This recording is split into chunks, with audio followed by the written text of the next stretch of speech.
अस्ट्रेलियामा डिपेन्डेन्ट भिजामा लाने मान्छे पाइएको छ, जाने भए जाउँ, यति पैसा लाग्छ भनेर तपाईँलाई कसैले भन्दैछ, सुनाउँदैछ, सपना देखाउँदैछ भने 3 पल्ट सोच्नुहोस् है, 1 पल्ट मात्रै होइन। भर्खरै अस्ट्रेलियामा चुनाव सकिएको छ। सरकारले अन्तर्राष्ट्रिय विद्यार्थीहरूको कोटा सीमित गरिसकेको छ। यही सरकारले अगाडि नै निर्णय गरिसकेको छ र कार्यान्वयन चरणमा गइ पनि सकेको छ र डिपेन्डेन्ट भिजामा पनि यहाँ काम गर्ने अवस्था, काम गर्ने वातावरण, काम गर्ने दक्षता आफूसँग छ कि छैन, सिप छ कि छैन, काम गर्ने वातावरण कस्तो छ, अथवा सँगै आउँदाखेरि कलेज फी तिर्दिन पर्नेदेखि लिएर विविध समस्याहरू छन्, पैसा तिर्न पर्ने समस्याहरू छन्। त्यस कारणले विदेश आउने बित्तिकै अथवा अस्ट्रेलिया आउने बित्तिकै सरर पैसा आउँछ, काम गर्न पाइन्छ, काम गर्ने बित्तिकै पैसाहरू आउँछन् भन्ने चाहिँ हामीले सोचिरहेका छौँ भने, अरूले गरेको देखेर त्यो आफ्नो मनमा उब्जिरहेको छ भने पनि धेरैपल्ट सोच्न जरुरी छ।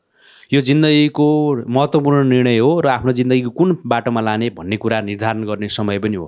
त्यसकारण आफ्नो यो समयमा कोही आउँदै हुनुहुन्छ अथवा आउने मनसायमा हुनुहुन्छ भने पनि बुझेर, अथवा मैले डिपेन्डेन्टसँगै जाने व्यक्ति कस्तो हो, बिहे गरेर आउनुहुन्छ भने असाध्यै राम्रो छ होइन, काम गर्न सकिने अवस्था होला। तर डिपेन्डेन्ट बनाएर आउने हुँदाखेरिको केसमा चाहिँ कुनै पनि कुरा कानुनभन्दा बाहिर गइसकेपछि त्यो अप्ठ्यारो हुन्छ नै।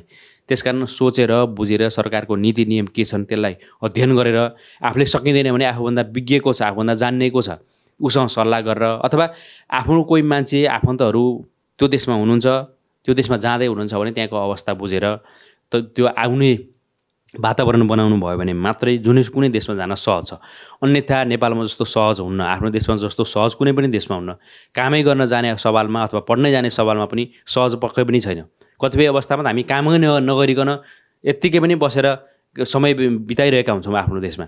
यहाँ त्यस्तो हुँदैन, काम नगरी खान पाइन्न, भाडा तिर्न पर्छ, सवारी साधनमा तिर्ने भयो, यातायातमा तिर्ने भयो, विविधमा खर्चै खर्च छ। त्यसकारण त्यो खर्च पनि जुटाएर, कलेज पनि जुटाएर, बल्ल बचेको पैसाले तपाईँले आफूले भनेको काम गर्न सक्नुहुन्छ, आफूले भनेको कुराहरू गर्न सक्नुहुन्छ। एकपल्ट सोचेर मात्रै यस्ता भिजाहरूमा आउँदाखेरि, विद्यार्थी भिजामा आउने कुराहरू फरक छ, तर डिपेन्डेन्ट भिजामा आउँदाखेरि चाहिँ यहाँ देखिएको छ कति डिप्रेसनमा जाने, कतिपय भिजामै छोडिदिने, सम्बन्धै नहुने, सम्बन्ध बिग्रिने, दुई परिवारकै सम्बन्ध बिग्रिने, यहाँ आइसके पछाडि झगडासम्म हुने जस्ता कुराहरूले चाहिँ यहाँ यस्ता समस्याहरू खेपिरहेका मान्छेहरू छन्। त्यसकारण बेलैमा सचेत भएर आउनु पूर्व अगाडि जानकारी लिएर आए मात्रै आफूले निर्णय गर्न र आफूले काम गर्न सहज हुन्छ, सजिलो हुन्छ।